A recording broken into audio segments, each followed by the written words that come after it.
월 300만 원이 넘는 국민연금을 받는 수급자가 역대 처음으로 나왔습니다. 웬만한 직장인 월급보다 더 많이 받는 건데요. 평균 수급액과 비교하면 4.5배가 더 많은 액수입니다. 취재기자 연결합니다. 정광윤 기자. 네, 정광윤입니다. 연금을 이렇게 많이 받는 게 어떻게 가능한 건가요? 무려 30년간 꼬박꼬박 보험료를 내고 연금 받는 시기를 미루면서 이자 수익을 최대한 늘린 덕분입니다.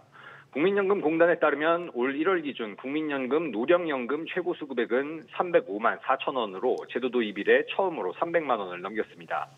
해당 수급자는 국민연금 제도가 처음 시행된 지난 1988년부터 가입해 30년간 보험료를 냈는데요. 역산해 보면 57년생, 현재 나이는 67세입니다. 57년생이면 원래 62세부터 연금을 받을 수 있지만 해당 수급자는 이 시점을 5년 미루고 올 1월부터 받는 것을 택했습니다. 이처럼 연기연금 제도를 활용하면 한 해 7.2% 이자가 붙기 때문에 최대 5년 뒤 연금액의 36%를 더 받을 수 있습니다. 그런데 일반적으로는 이 정도 연금을 받기가 쉽지 않죠? 네, 올 1월 노령연금 평균 수급액은 67만 원대로 앞서 보신 최고액과 4.5배 차이가 납니다. 월 200만 원 넘게 받는 어르신도 6만 8천여 명으로 전체의 1% 수준에 불과합니다. 월 100만 원 이상까지 합쳐도 15%에 그치고 나머지 85%의 수급자는 월 100만 원을 못 받습니다. 그중에서도 월 20에서 40만 원이 35%, 월 40에서 60만 원이 21%로 합치면 절반 이상입니다. 올 1월 전체 국민연금 수급자는 708만 9천 명으로 늘고 있는 반면 보험료를 내는 가입자는 2,189만 명으로 줄어드는 추세인데요. 이마저 수령 시기를 앞둔 50대가 약 30%로 가장 많고 20대, 30대는 합쳐도 40% 수준에 불과합니다. SBS 비즈 정광윤입니다. 이런 가운데 다음 달부터 디폴트 옵션으로 가입한 퇴직연금 원리금 보장형 상품의 중도 해지 수수료가 내려갑니다.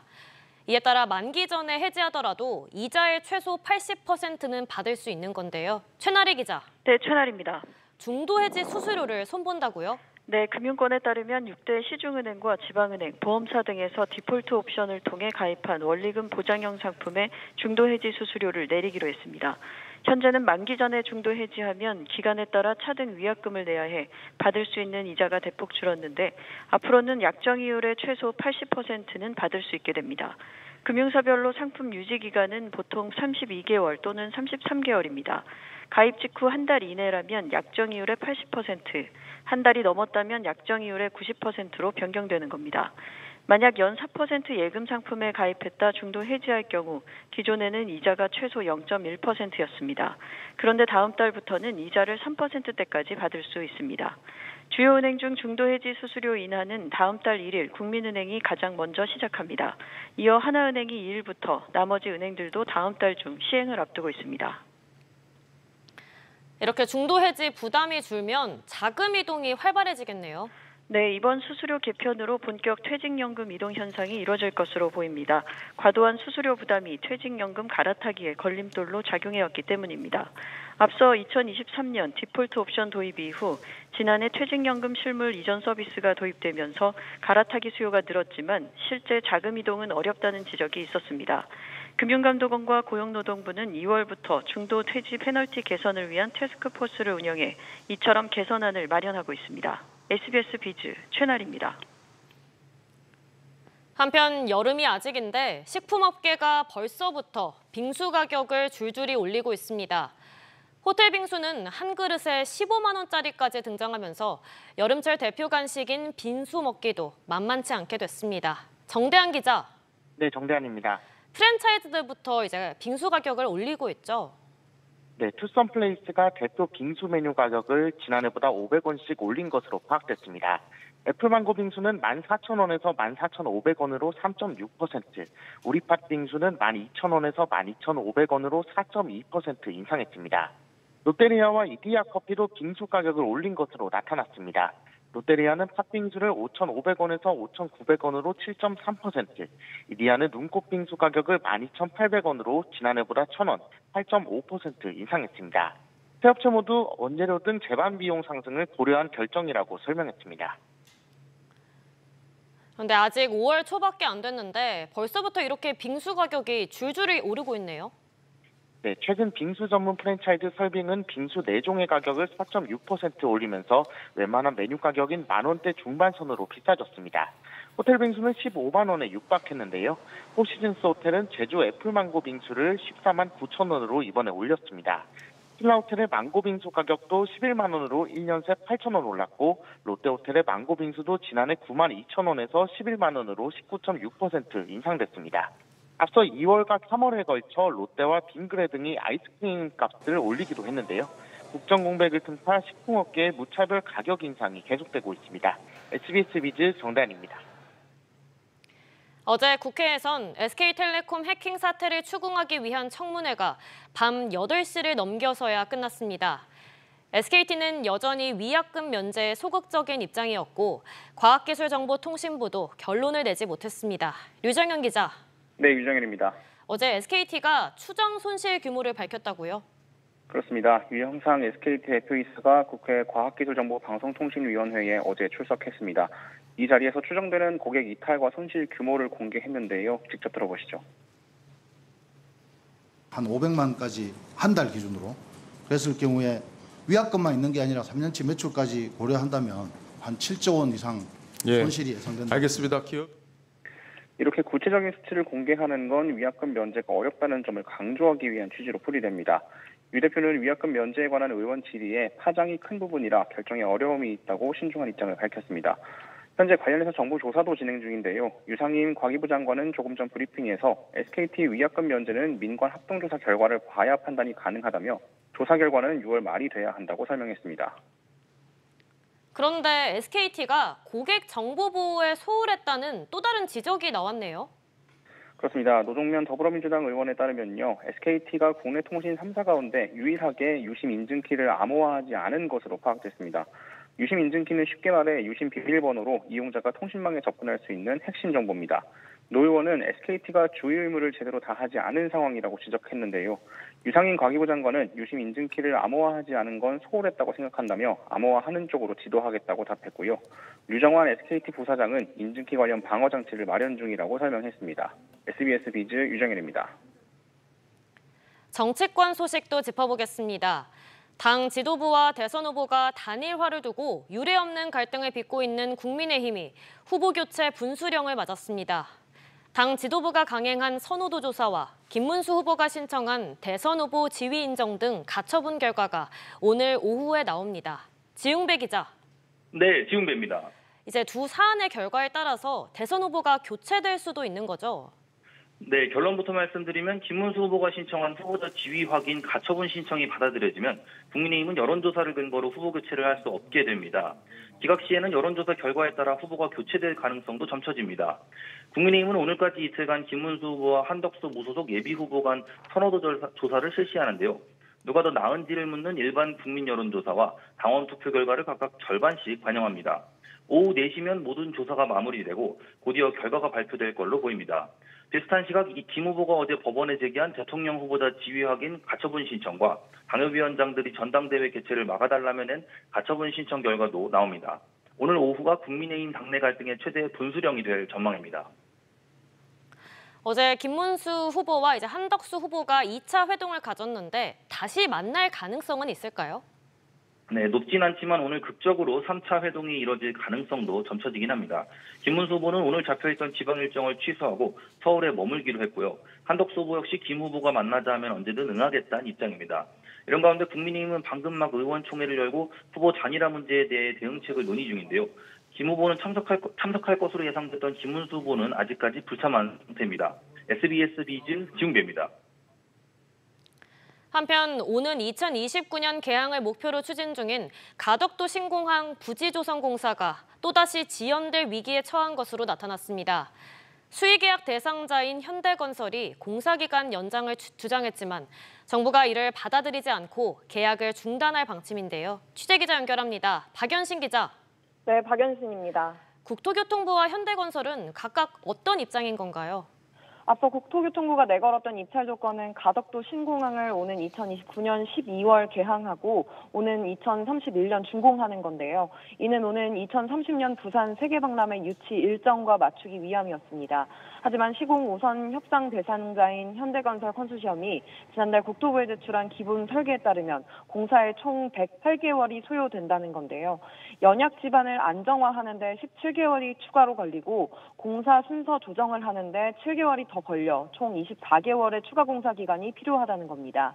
이에 국토부는 어제 보도자료를 통해 국가계약 법령에 따라 수의계약 체결이 어려워진 만큼 현재 진행 중인 수의계약을 중단하는 절차에 착수했다고 밝혔습니다. 그렇다면 새로운 시공자를 찾아야 할 텐데 다음 일정은 어떻게 진행이 되나요? 우선 국토부는 현대건설의 기본 설계와 가덕도 신공항 기본 계획을 토대로 합동 TF와 전문가 자문회의 등을 거쳐 사업 정상화 방안을 마련한다는 방침인데요. 이와 함께 재공고를 통한 새로운 사업자 선정에도 착수할 계획입니다. 다만 앞서 4번의 입찰에서도 현대건설이 유일한 입찰 참여자였기에 새로운 공고에서도 새 시공자를 구하기 어려울 것이라는 관측이 나오는데요. 이에 따라 오는 2029년 개항은 어려워진 것은 물론 실제 개항까지 상당히 지연될 것이라는 전망이 나옵니다. SBS 비즈 박연신입니다. 롯데손해보험의 콜옵션 행사를 둘러싸고 금감원이 법 위반이라고 경고한 데 이어 한국예탁결제원까지 제동을 걸고 나섰습니다. 취재기자 연결해 자세히 알아보겠습니다. 이정민 기자. 네, 이정민입니다. 금감원이 금융업 연기 자격까지 언급하면서 강하게 제동을 거는 모습이죠. 네, 어제 이세훈 금감원 수석 부원장은 긴급 설명회를 열고 법령상 기본 재무 비율인 지급 여력 비율 150%를 확충하지 못한 채 계속 금융업을 영위할 수는 없다고 밝혔습니다. 현행 감독 규정에 따라 롯데손보가 콜옵션을 행사하려면 보험사가 고객에게 약속한 보험금을 제때 줄 수 있는지를 나타내는 지급 여력 비율이 150% 이상 돼야 합니다. 하지만 지난해 말 기준 금감원이 제시한 원칙 모형을 적용한 롯데손보의 킥스 비율은 127.4%로 150%의 현저히 못 미칩니다. 금감원에 제출한 3월 말 기준 수치도 이에 미치지 못하면서 논란이 커지고 있습니다. 이복현 금감원장도 금융상황 점검회의에서 롯데손보의 콜옵션 행사에 심각한 우려를 표한다며 법규에 따라 엄정하게 조치할 것이라고 말했습니다. 그렇군요. 그런데 예탁원까지도 제동을 걸었다고요? 네, 콜옵션 행사 요건에 금융당국의 승인이 들어가 있습니다. 후순위채 상환 시 상환액은 예탁원을 통해 증권사나 투자사로 보내지고 이후 투자자들 계좌로 흘러가는데요. 예탁원은 금감원으로부터 상환에 불응하라는 요구를 받고 절차를 중단했습니다. 신용평가사에서도 우려를 내놨습니다. 한국기업평가는 보고서를 통해 롯데손보는 시장에서의 평판 저하로 자본성 증권 신규 발행을 통한 자본 확충이 쉽지 않을 것이라며 이번 논란으로 킥스 비율이 낮은 회사들의 발행 여건이 악화될 수 있다고 전망했습니다. SBS 비즈 이정민입니다.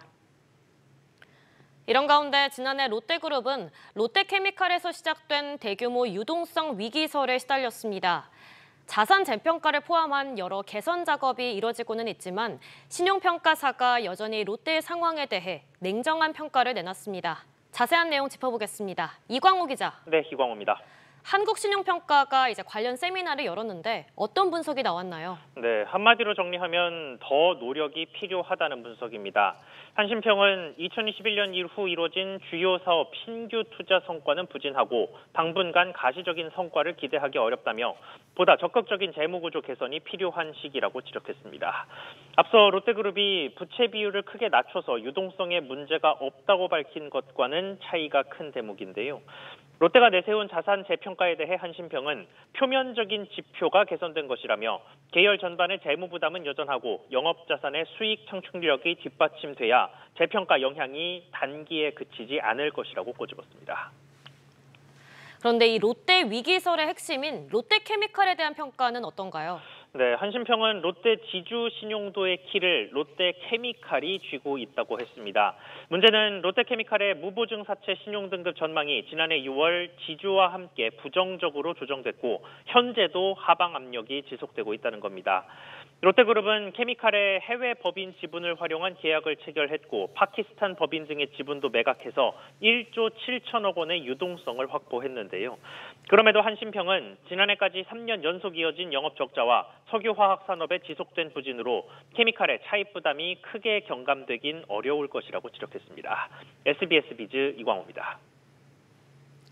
네이버가 올해 1분기 양호한 성적표를 공개했습니다. 검색부터 쇼핑까지 인공지능 기반으로 서비스 경쟁력을 확보한 영향으로 풀이됩니다. 김한나 기자.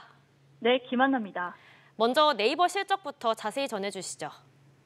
네이버가 올해 1분기 영업이익 5,053억 원을 기록하며 1년 전보다 15% 증가했다고 발표했습니다. 매출은 같은 기간 10.3% 늘어난 2조 7,868억 원을 기록했습니다. 특히 서치 플랫폼과 커머스 부문의 성장이 눈에 띄는데요. 부문별로 살펴보면 서치 플랫폼 매출은 AI를 활용한 광고 효율 최적화로 1년 전보다 11.9% 늘었습니다. 커머스 매출의 경우 네이버 플러스 스토어 앱 출시에 힘입어 12% 성장했습니다.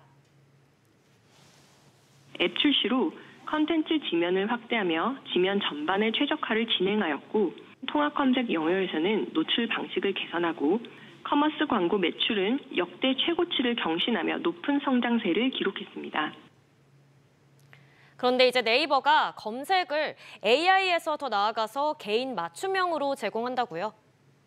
네, 그렇습니다. 현재 네이버 통합 검색의 경우 모든 이용자에게 같은 결과가 나오는데요. 네이버는 올해 네이버 앱과 통합 검색을 개편해 개인화된 검색 경험을 제공하겠다고 설명했습니다. 네이버는 커머스 부문의 성장도 예고했는데요. 네이버는 쇼핑 앱 개편이나 제휴 생태계를 통한 멤버십 강화로 올해 두 자릿수 거래액 성장에 노력할 것이라고 강조했습니다. 아울러 올해 새로운 3개년 주주 환원 프로그램을 공유하겠다고 덧붙였습니다. SBS 비즈 김한나입니다. 현대자동차 시가총액을 제치며 시총 5위로 올라선 한화에어로스페이스가 이르면 이번 달 밸류업 정책을 발표합니다. 최근 금융당국으로부터 대규모 유상증자 방안이 거듭 반려된 상황에서 주주 달래기에 나선 것으로 풀이됩니다. 윤지혜 기자. 네, 윤지혜입니다. 한화 측이 발표하는 이 밸류업 공시가 어떤 내용인가요? 업계에 따르면 최근 한화 에어로스페이스와 한화 시스템은 공시를 통해 기업 가치 제고 방안을 수립해 2분기 중 공시할 예정이라고 밝혔는데요. 이는 주주 환원책을 담은 밸류업 공시를 뜻합니다. 지난해 정부는 한국 자본시장 선진화 정책 일환으로 기업 밸류업 프로그램을 도입, 장려한 바 있습니다. 앞서 다른 그룹사들이 발표한 것처럼 한화도 자사주 매입과 처분 등 주주 환원책, 배당 성향과 지배구조 핵심 지표 준수율 등과 같은 주주 소통안이 담길 것으로 예상됩니다. 그간 하나그룹은 13개의 상장사 중 밸류업 공시를 단 한 곳도 내지 않아 주주 환원에 소극적이라는 모습이라는 지적을 받기도 했는데요. 이번 달 발표되면 하나그룹에서 처음으로 발표하는 밸류업 정책이기도 합니다. 아무래도 최근 금융감독원으로부터 유상증자안이 2차례나 반려된 것과 무관하지 않은 것으로 보이죠? 네, 그렇습니다. 해당 계획은 지난 4월 30일 한화에어로스페이스가 금융감독원에 제3차 유상증자 정정신고서를 제출한 직후인 이번 달 2일에 나왔습니다. 앞서 지난 3월 한화에어로는 3조 6천억 원의 기습 유상증자를 실시하며 주주들의 원성을 사기도 했는데요. 이후 금감원의 정정 요구로 유상증자 규모를 2조 3천억 원으로 축소한 데 이어 두 번째 정정을 요구받은 상황입니다. 금융당국은 현재 유상증자 계획 당시 이사회에서 진행한 논의에 대한 설명을 추가하는 것과 더불어 주주 환원책에 대한 보완도 요구하고 있습니다. 한편 최근 한화에어로 주가는 급등하면서 현대차를 제치고 코스피 시가총액 5위로 올라섰습니다. SBS 비즈 윤지혜입니다. 1위 가상자산 거래소인 업비트와의 제휴로 그간 별다른 모객이 필요 없었던 K뱅크가 본격적인 고객 유치전에 나섰습니다. IPO 제도전을 앞두고 업비트 의존도를 줄이기 위한 행보로 보이는데요. 온 오프라인을 아우르는 전방위적인 마케팅에 시동을 걸었습니다. 오수영 기자. 네, 오수영입니다. 이제 앞으로 네이버 같은 플랫폼을 쓰다 보면 K뱅크의 상품 광고를 자주 보게 될 거라는 거죠? 그렇습니다. K뱅크는 전사적으로 밀고 있는 사장님 통장과 사장님 신용대출, 그리고 사장님 부동산 담보대출 등 개인 사업자를 위한 상품 노출을 늘리는 적극적인 신규 모객에 나섰습니다. 네이버와 카카오 등 플랫폼에서 K뱅크 노출을 늘리고 개인별로 맞춤화된 타깃팅 광고를 해서 새로 K뱅크 앱으로 유입되는 고객을 확대하기 위한 전략입니다. K뱅크는 당초 계약했던 모객 대행사와의 계약이 최대 내후년까지였음에도 새 회사 선정에 나서면서 디지털 마케팅에 힘을 주는 모습입니다. 세 번째 상장 시도를 앞둔 K뱅크가 업비트 의존도를 낮추면서 개인 사업자 등 진성 고객 수를 늘리기 위한 마케팅 전략 재정비에 나선 건데요. 밸류에이션 논란에 두 차례나 앞서 상장을 철회했던 K뱅크는 이번에 3수만큼은 성공시켜야 한다는 부담감이 큰 상황입니다. 그런데 또 오프라인에서 고객과의 직접 대면할 기회도 늘린다고요?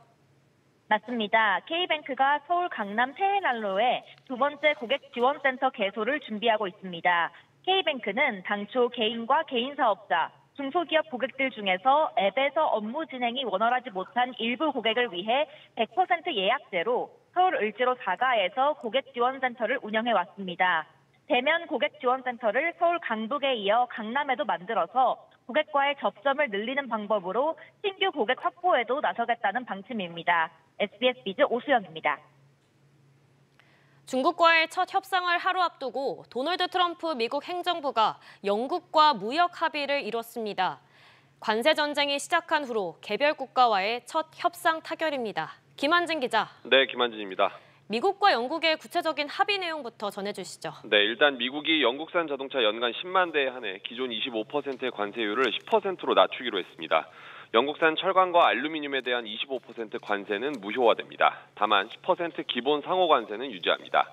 대신 영국은 100억 달러, 우리 돈 약 14조 원 규모의 미국 보잉사 항공기를 구매하고 미국은 영국 롤스로이스사의 항공기 엔진 부품 관련 관세를 면제하기로 했습니다.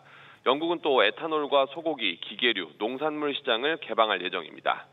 이번 합의에 대해 미국 자동차 빅3인 포드와 GM, 스텔란티스를 대표하는 미국 자동차정책위원회는 미국산 부품이 거의 안 들어가는 영국산 차가 부품 절반을 미국산으로 채워서 멕시코와 캐나다에서 들어오는 빅3 차보다 저렴하게 판매될 수 있다고 반발했습니다.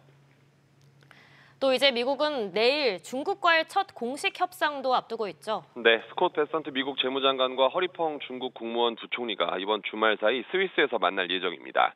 트럼프 대통령은 현지 시간 8일 중국과 합의가 잘 되면 145%의 대중 관세를 낮출 수 있냐는 기자들의 질문에 더 높아질 수는 없지 않느냐고 답해 관세 인하 가능성을 시사했는데요. 주말 협상 이후 시진핑 주석과 통화할 수 있다고도 말했습니다. 이런 가운데 뉴욕포스트는 트럼프 행정부가 대중 관세를 50%까지 낮추는 방안을 검토 중이라고 보도했습니다. SBS 비즈 김한진입니다.